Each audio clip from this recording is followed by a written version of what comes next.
Good afternoon. It's Thursday, the 16th of November 2017, just after 1 o'clock. Apologies for that slight delay. Welcome to UK Column News. I'm your host, Brian Girish. With me in the studio, Mike Robinson, of course. We're delighted today to be joined by Caroline Stevens, and with Caroline, we're going to be having a little bit of analysis at this morning's talk by Henry Bolton, UKIP leader, who's been speaking on what's happening in defence and EU military unification. But we like to start our news with good news where we can, and it is good news, Mike. Absolutely, because opium production is up, as you would expect. Bumper harvest this year in Afghanistan. This year's Afghanistan Opium Survey out today. Let's just have a quick look at the types of thing they say. In 2017, opium production increased by 87%. Compared to 2016 levels. The area under opium poppy cultivation increased to a record 328,000 hectares in 2017. That's up 63% compared to 2017, up 63% compared to 2016. The average opium yield is at 27.3 kilograms per hectare. That's 15% higher than 2016.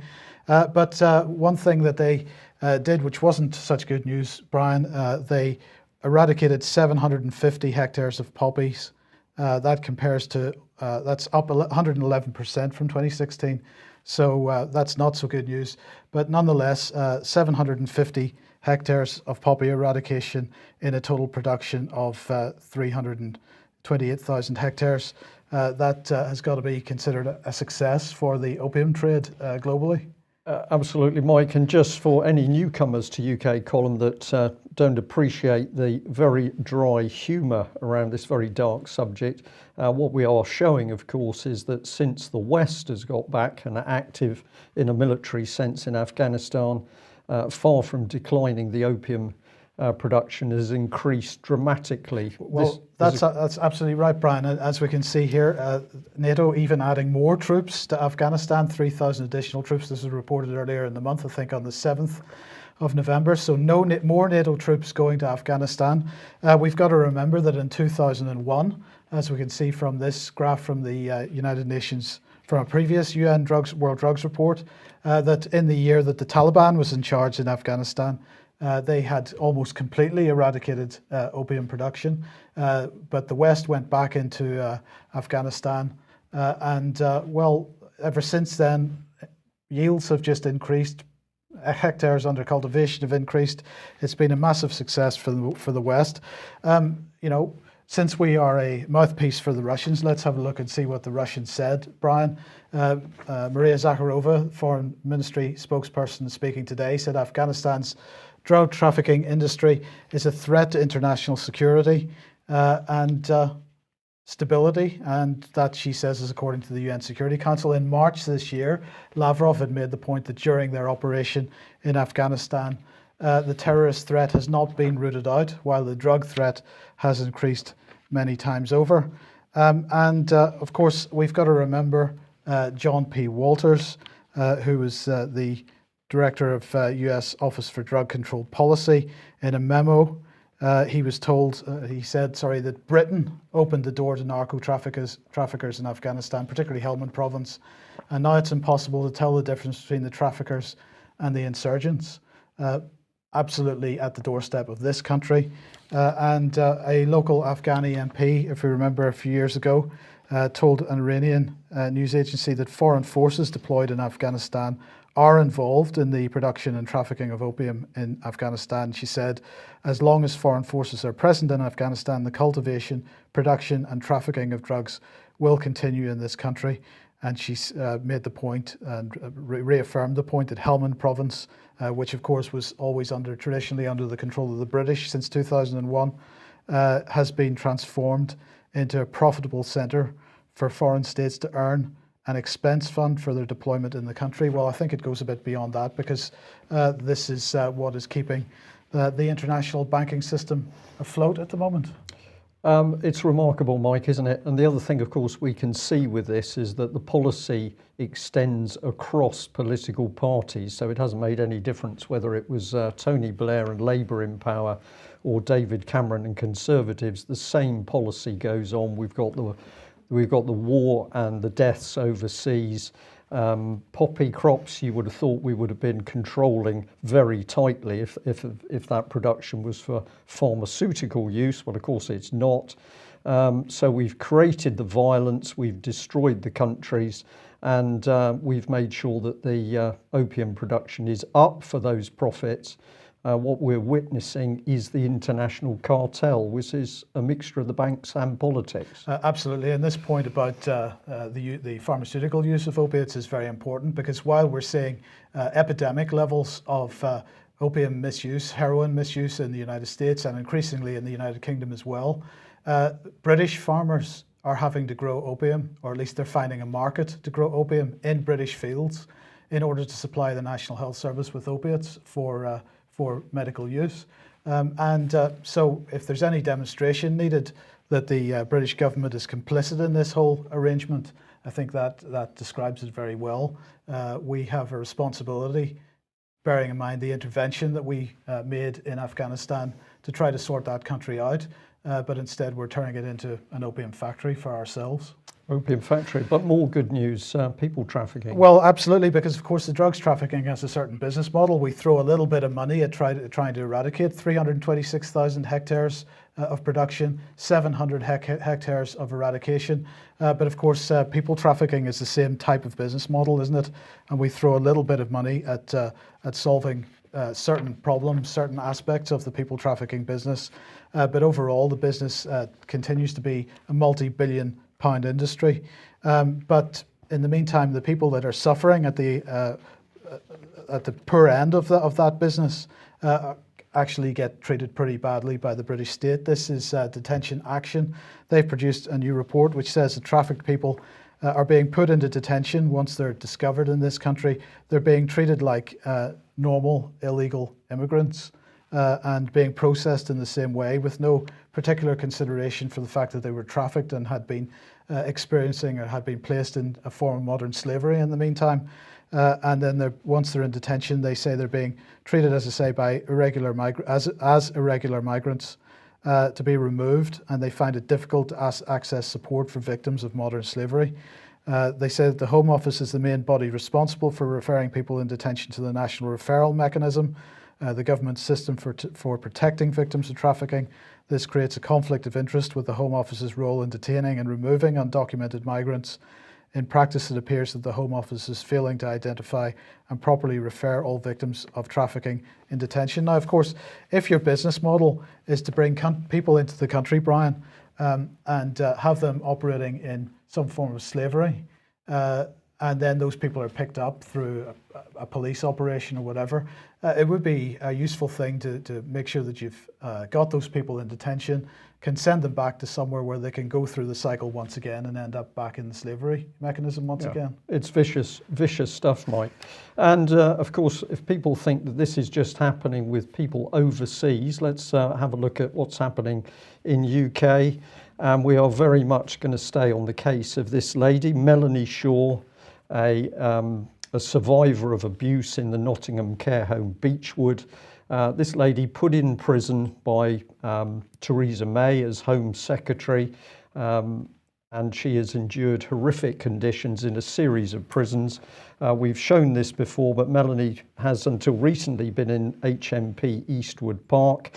She's now been moved. She's moved on to this prison style in Cheshire. We understand this is a particularly old and decrepit prison.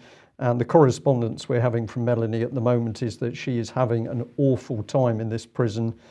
So the few possessions that she's had in her cell in previous prisons have all been taken off her. Clothes have been taken away from her. So she's just restricted to a few items of prison clothing. And as far as we can tell, she's back in solitary confinement. Why is this lady being treated like this by Theresa May's Conservative government? Well, of course, it is to unsettle and disorientate her, because, of course, Melanie is one of the many British child abuse survivors that is talking about the connections between members of Parliament and the establishment and child abuse. So we believe at the moment that Theresa May and the Conservatives are very keen that Melanie Shaw stays in prison. There's rumours of a release date in June 2018, but she's had previous false release dates given to her, which of course is also a form of psychological torture.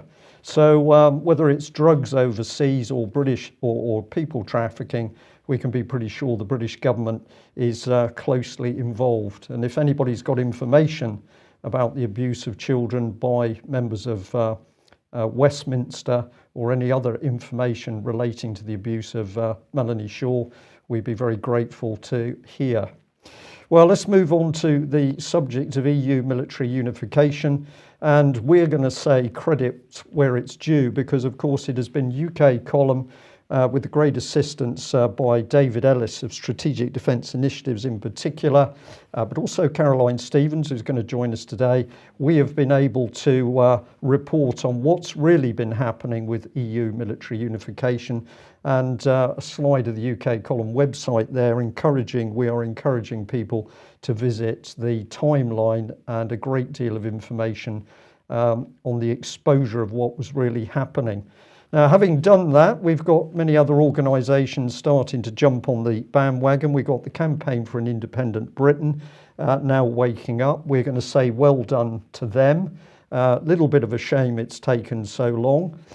We've also mentioned Veterans for Britain, and we're going to come back on this very interesting man, Lee Rotherham.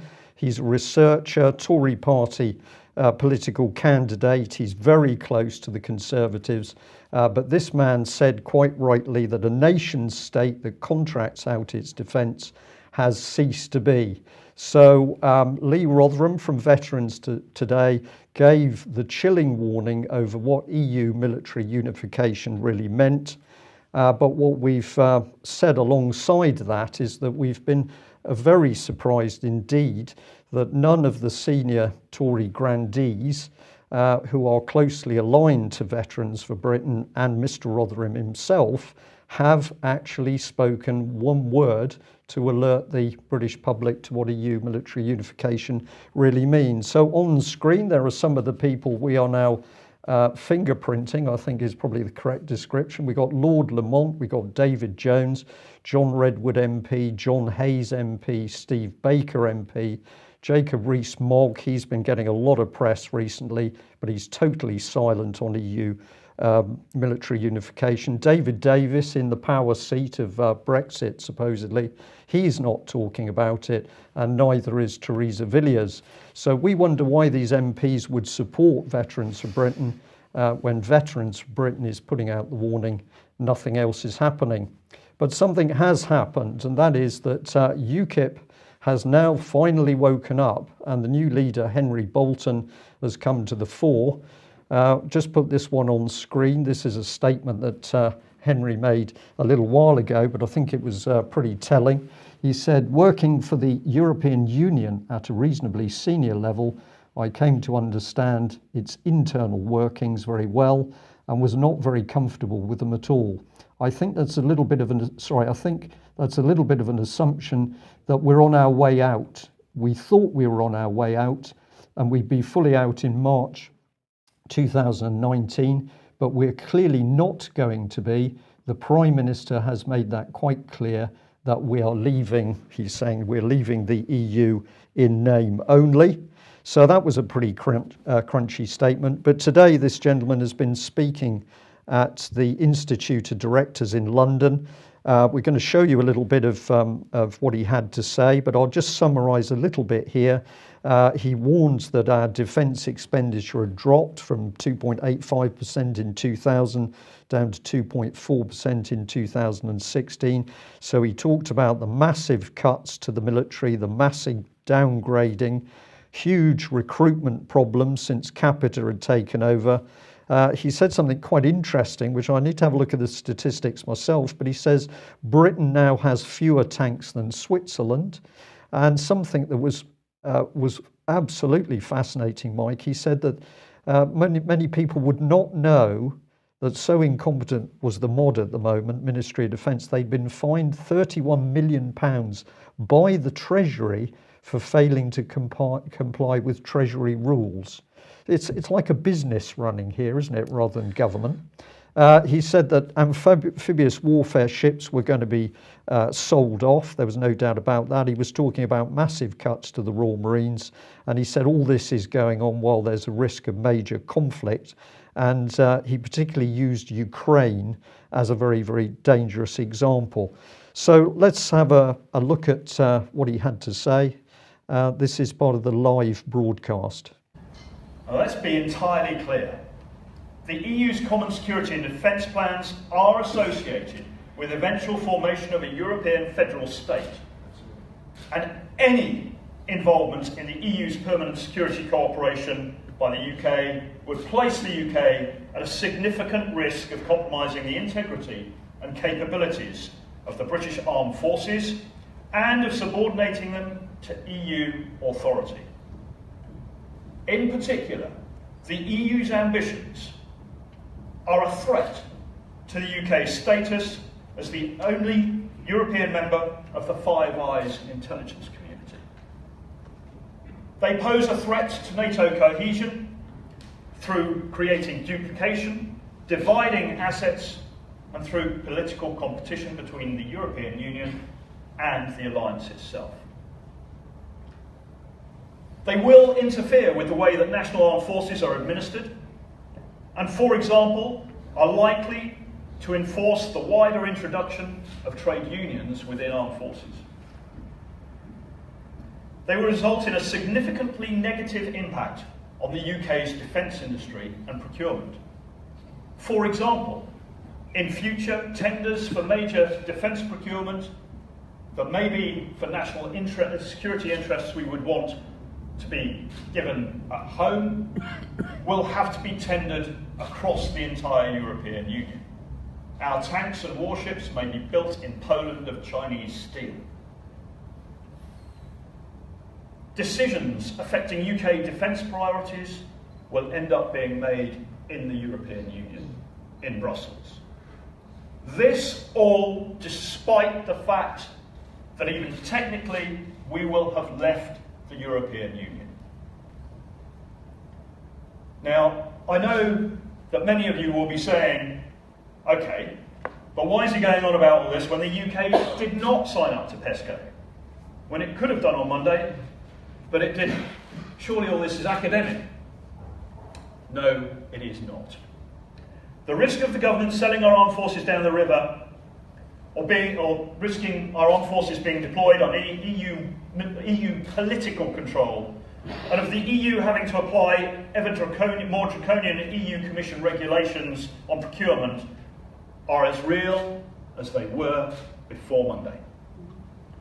I return to my earlier point. The EU treaties contain clear ambitions for EU defence integration and centralised command and control. These ambitions are still being pursued. The UK government has stated clearly that future integration with European security and defence structures is on the cards. Theresa May has stated that the UK is offering to subordinate elements of its military and foreign policies to those of the European Union as part of the Brexit negotiations, and to dedicate part of our foreign aid budget, which UKIP believes needs to be massively cut, to the European Union. Brian, I think the only thing that I could even nearly take issue with there was his scepticism over the duplication of effort between NATO and the EU. And I just make the point once again that this is something that Jens Stoltenberg and Federica Mogherini have been working on extensively for about the last 3 years. This is not something which hasn't been considered. It has been considered, and they have a joint declaration which came out in June or July this year, and they're following through with that. So everything else they said there, we haven't heard this type of language from any politician anywhere in this country. This is spectacular. Quite extraordinary. I've got pages of notes that I took while he was speaking, and I have to say the information coming out of this man entirely accurate.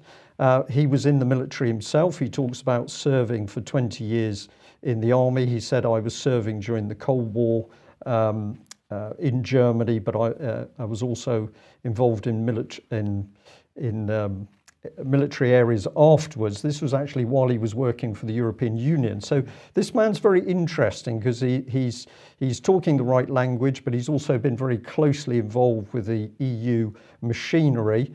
But I think let's bring in Caroline Stevens. Now, Caroline, some people were not able to get this live Facebook transmission when it started this morning at about 20 to 11. I know that you missed some of it, and I believe that you had not seen all of the information in the clip we've just shown.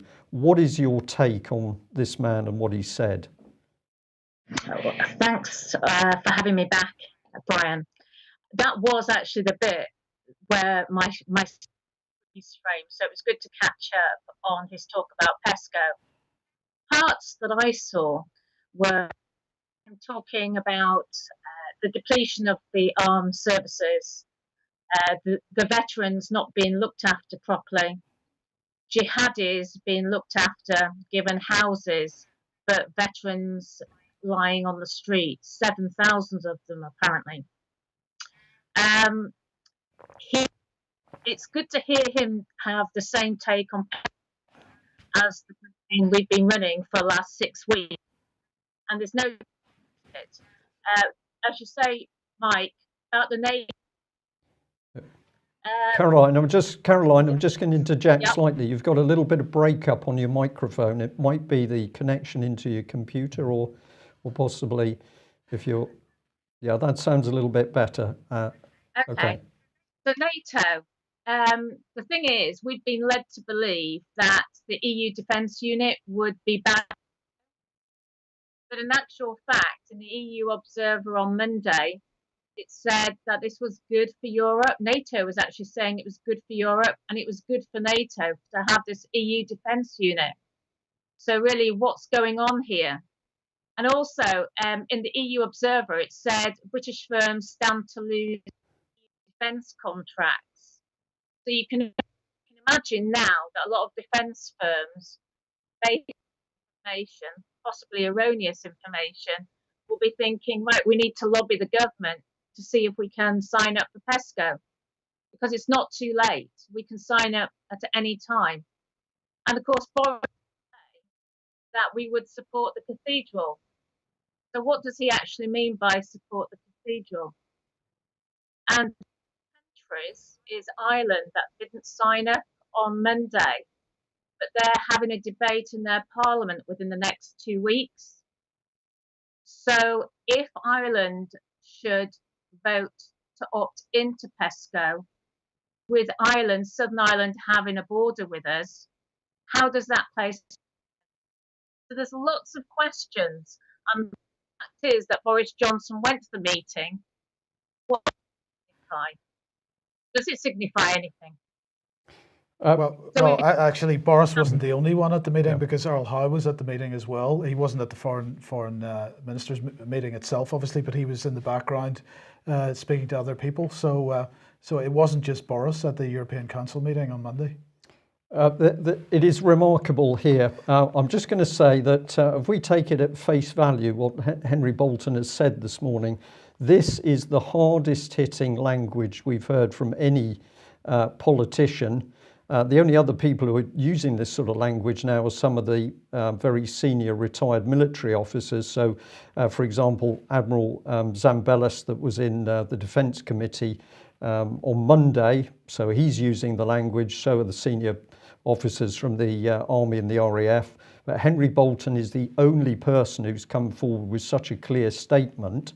So what are we to believe? That he doesn't fully understand how subtle and devious this EU policy is, because, as Mike's pointing out, they've actually already worked out how they're going to manage the dual approach with NATO.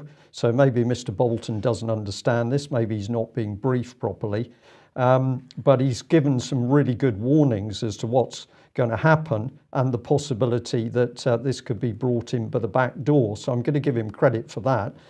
You've used the EU Observer to make some comment, Caroline. I did a little bit of research yesterday, and I think I'm I'm correct in saying that I found Mr. George Soros at the back of that organisation as one of the funders. So we're in a very, very dark pond. But if we're to be a bit optimistic on this, do you think that Henry Bolton is capable of actually now getting through to those 17 million people who said we want out of the EU and they voted out? Is Henry Bolton capable of now showing these people what I'm going to call treason by the Conservative government? I think with political parties to reach out to people who haven't traditionally voted for them. I mean, Soros is using his monies not just to political parties at an arm's length, but it's in non-governmental organisations. So it's people who've traditionally voted in different ways. And that's what we need to do now, is to, waken up the British population to understand handing over our military, this very real threat. It's not just for UKIP supporters. This actually is a great way of getting Remain voters on board and having a much wider audience. So I'm not sure that Henry Bolton on his own can do that. Not when you're wearing a particular party rosette. Right, this is a very good point. We're still having some breakup on your microphone, Caroline. I'll just let you know that. But this is absolutely right. People who still think the solution is with a political party, we say, are going to be very, very disappointed. We need the truth and the evidence to come out across the wider population, free of any party spin. And I'll just bring this slide on screen, because don't expect the BBC to be helping this process. I just went for a little look for some information on Mr. Bolton in preparing the news today. So I went on the BBC site, and here's Henry Bolton's speech at Torquay. This is when he became leader. You may not see it until I highlight it, but it says, terribly sorry, this clip is unavailable. So I don't know whether that was a temporary glitch. I actually would rather think that this is the BBC doing its very devious censorship. But I'm going to add this letter on screen, which you'll recognise very clearly. Your opinion is that people need to be campaigning on a very broad front. They do need to be challenging their MPs, and you've got an open letter here, which you're suggesting people can send to their MPs. Can you tell our audience today why it's so important that we campaign on such a broad front? In Parliament recognise is the ballot box. So the MPs really understand that if they do get inundated with letters, and that we're coordinating all their responses and then putting this information out on air on UK Parliament, it really does have an impact. There's no doubt about it. The campaign starting 6 weeks ago, that did help us not sign up on Monday. That's the information that I've received back. So it is important we keep them on back ropes, back foot. We need to keep putting pressure on them. Like we said on Brexit Day, hold the government's feet to the fire. And this is exactly what we're doing. We're highlighting an area where Boris Johnson could easily have gone to Brussels on Monday and handed over a piece of paper to say to Brussels, you can look after our businesses and we'll contribute to the central treasury. And who's to say how he could communicate that from now till the 11th of December, when the final tablet, when it's all written in tablets of stone. So the pressure on. I mean, MPs denied anything to do with PESCO until we started writing to them. Yeah, Caroline, that is an excellent point. It's been all the good work of a great many people over the last few weeks that's finally forced this subject to the fore. We're going to say very gently, we're going to leave you there, because you're not helped today by the microphone problems. That's a great shame. But Caroline, we'll bring you back on board. What a positive note, though, that the direct action by a large number of people has forced the Conservative government to be shy of signing that PESCO document. And now we've at least got Henry Bolton heading in the right direction, even though we might say he still doesn't understand how devious the political machine is that he's fighting? Well, in the meantime, what's been going on? Well, Russiagate is ramping up like crazy, Brian. Russiagate getting out of hand. The hysteria is unbelievable. So this is an article in yesterday's Guardian, which is touting this book, Collusion by Luke Harding, Secret Meetings, Dirty Money, and How Russia Helped Donald Trump Win. Now, with no evidence that Luke Harding is necessarily directly related to the security services. I did ask Alex Thompson what his view was, and he said, well, looking at Luke Harding's background, he looks like the type of person that perhaps the security services would approach, but no evidence for that. But anyway, the book says that between 2014 and 16, he's talking about Christopher Steele, who of course created the dodgy dossier on Donald Trump. Between 2014 and 2016, Steele authored more than 100 reports on Russia and Ukraine, which were commissioned by private clients, but shared widely with the State Department and passed across the desks of Secretary of State John Kerry and Assistant Secretary Victoria Nuland, who led the US response to the annexation of Crimea and the covert invasion of eastern Ukraine. The sources for these reports were the same as those quoted in the dossier on Trump, which is quite interesting. So, of course, Christopher Steele, who wrote the dodgy dossier, well, it has been recognised that some of the money that was given to support that dossier came from the Hillary Clinton campaign. And it is amusing that, you know, the allegations against Russia Today in particular, that they spent $360,000 on advertising on Twitter and Facebook, and that swung the campaign for Trump. Whereas what did Hillary spend on her campaign? About $1 billion or so. So we're expected to believe that by the Russiagators, that Russia Today and Putin's efforts in spending a few $100,000 on advertising on Twitter has swung the election for Trump.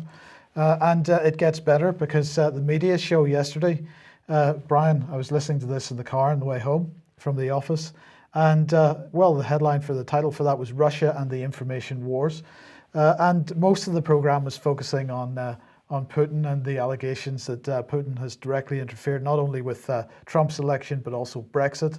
Well, an interesting little quote from the beginning of this program. If you get a chance to listen to it, do listen to it, because the presenter, the BBC presenter, acknowledged that people hate the BBC. He didn't say, well, people are getting skeptical about the BBC and the mainstream media. He didn't say, you know, there's a bit of distrust or whatever. He used the word hate, which is pretty strong. So people hate the BBC. Well, is it any wonder that people hate the BBC and the mainstream media when they produce headlines like this? This must take the biscuit for the most impressive headline of the entire millennia so far, the century so far at the very least. Trump pauses during remarks for a sip of water. Yeah. That is the headline. Can you believe that? Well, of course, there's all sorts of implications in that. He needed a sip of water because he was hot and sweating and panicking. He needed a sip of water because he was unwell. He needed a sip of water because he was weak. No, apparently it's because they're making fun of him because he made fun of somebody during the campaign for having to take a sip of water. Right. But anyway, it's not the point. Yeah. It's just the quality of the journalism here that's the point. But don't worry, because the mainstream media is going to sort it all out, and they're going to make it up to us, Brian. They're going to make it up to us, and they're doing it through this organisation, the Trust Project. This is what it is. This is how the mainstream media is going to sort the problems out. We're going to stop hating them immediately as soon as this gets ramped up. This is all about news with integrity, okay? Is this the same as Reality Check? No, this is much better than that. Okay. This is much better than that. The Trust Project is a consortium of 75 news organisations, including the Financial Times, the Washington Post, the Economist, Trinity Mirror, a whole bunch of others. It has been set up by a lady called Sally Lehrman, who's a journalist apparently, and she's leading this project from the Santa Clara University, Markula Center for Applied Ethics. So there you go, that makes it trustworthy straight away. And all these media organizations that have signed up to the Trust Project are going to have signed up to a certain code of ethics with regard to how they produce their news. But it gets even better than that, Brian, because they're so trustworthy that they're going to be automatically trusted by Google, Facebook, Bing, and Twitter. So Google, Facebook, Bing, and Twitter are going to give members of the Trust Project a special trust mark, a trustworthiness mark in search engine results, so that you know that when you search for a particular term, you can absolutely trust them as a source. Well, I think this is brilliant, Mike. I think we can stop broadcasting today because we can trust them. Yes. Well, there's no need for us anymore. No, and it reminds me of the comment that the BBC made to you on the telephone, that you didn't need to know who the journalists were that were producing BBC reports because they were following the BBC editorial line and therefore they could be trusted. Yeah. So there we are. It's now official. BBC, you can trust them, and the other major media corporations, we can trust them because they say we can trust them. Trust us. Good stuff. Okay. Well, where does that go now? Well, freedom of speech, basically, because it appears that somebody's getting a little bit nervous that there's no freedom of speech in university campuses. And that's because, of course, they've had the prevent teams in, the anti-terrorist prevent teams. And we remind people these teams work for British security services. They are not working directly for the police. This has nothing to do with policing by consent. So those teams going into schools, primary schools, but also into universities, and of course warning people that there's no longer free speech in UK and you need to follow the government line. A bit of this has got back to Parliament though, so we've got a debate here. Is freedom of speech restricted on university campuses? Many people would say, of course not. I'm just a little bit suspicious because the government is running the prevent strategy and the same government is funding the universities along with funds from the European Union. So I think freedom of speech in our universities disappeared some years ago, but a little bit of panic in Westminster. This one's quite interesting. Margarita Simonyan, is that right, Yep. of Russia Today. And she has come out with a little video clip which contains this. She says, on the site of the BBC World Service several years ago, she doesn't know whether it's there today effectively, there was a statement that they exist in order to bring the British values into the world. I've labelled it at the top, no, not British values, but BBC political values. So isn't it remarkable? Once again, we have to look to a Russian to understand the huge propaganda machine the BBC is, and it's so arrogant it can't understand why people hate it. Remarkable. Well, getting on to serious things then, Grenfell Tower, the police have decided that to release what they describe as the final figure for the number of victims that were caused by the fire itself. 70 people died in the fire, plus one, which was a baby that was stillborn as a result of what happened. The Metropolitan Police Commander Stuart Cundy said, I've been clear from the start that a priority for us was recovering all those who died and identifying and returning them to their families.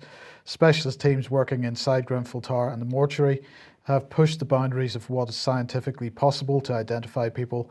After the fire was finally put out, I entered Grenfell Tower and was genuinely concerned that due to the intensity and duration of the fire that we may not find, recover and then identify all those who died. I find that an interesting statement. Specialist teams pushed the boundaries of what is scientifically possible to identify people. I'd like to understand a little bit more about that. The police said that they had originally had, or at least in June, they had a list of 400 missing people, Brian. But that they were able to discount many of those because quite a number of them, they had apparently been the same person reported multiple times with possibly different spellings. That's what they're saying is the reason why it's 70. But then we had this in the Sun today. Beginning of the blaze, what caused the Grenfell Tower fire? How a hot point fridge and outside cladding contributed to the horror London blaze. And they say an inquiry is underway to work out what happened and why the fire broke out. The deadly Grenfell Tower blaze started in a hot point fridge freezer, model number FF175BP.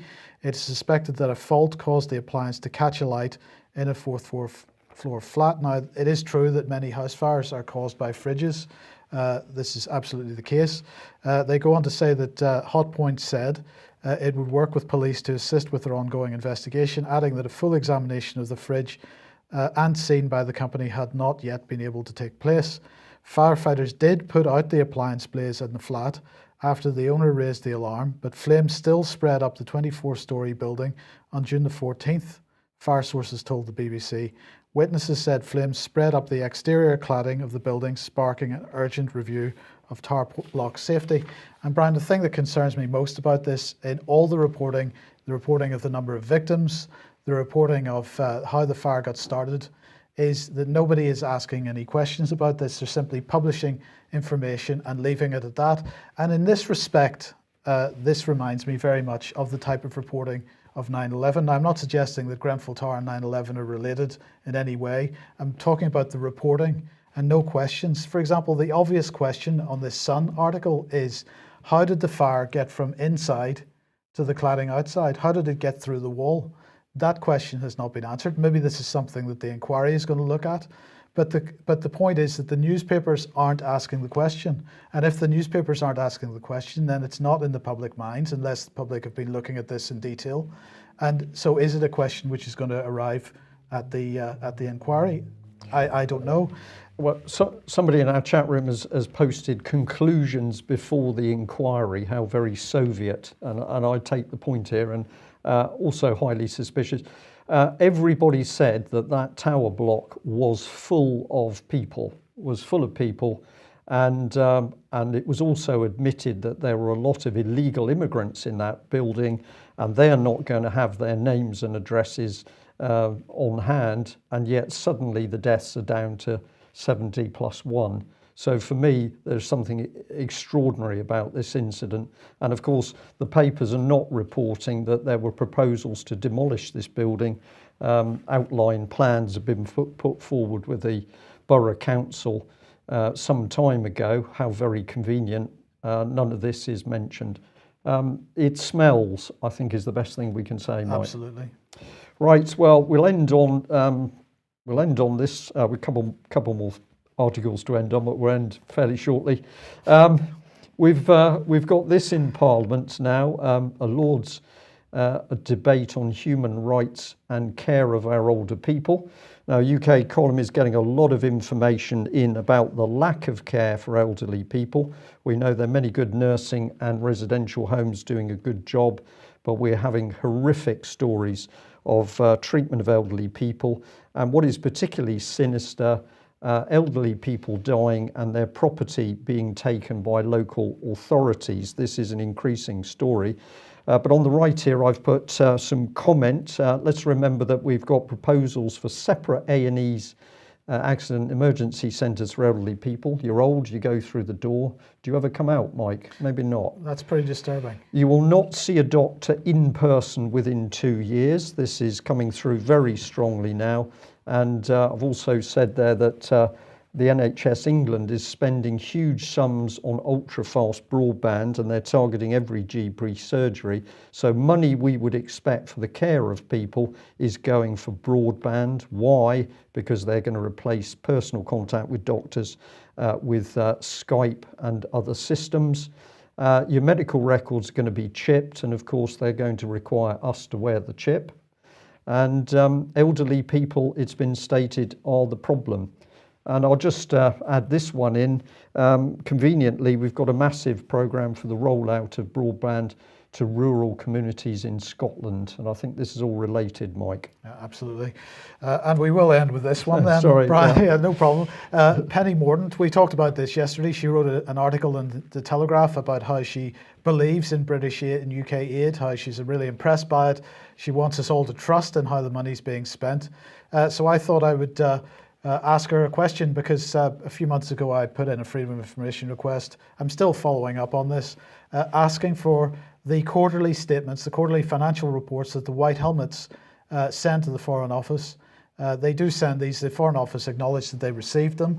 They do have the information, but they wouldn't give it to me. So I've simply said to her, in the light of her, in the spirit of the pride that she has in our aid, and to demonstrate her willingness to prove that pride, that I trust that she will now instruct her officials to release the information to me that I've asked for. It doesn't seem like such a hard thing. We're supposed to trust where the money's going, that it's all going to good use, and there should be no problem with the transparency in simply letting me see the quarterly statements that the White Hum has produced for how that money was being spent. Of course not, Mike, and we'll just remind people that the Tory party has claimed to be one of the most transparent political parties there has been, and it was Francis Maude who was in charge of transparency for the Conservative Party. So I expect fairly shortly we will have a transparent answer from the Conservatives. Transparent in the sense that there's no words on the page. Possibly, yeah. Over the white helmets. That's it for today. Thank you very much for joining us. If you like what we do, and of course we're not mainstream media, I'm very pleased not to be. If you like what we do, please consider making a subscription or a donation, because we can only do what we do with your financial support. Thanks for joining us. Bye-bye. Bye-bye.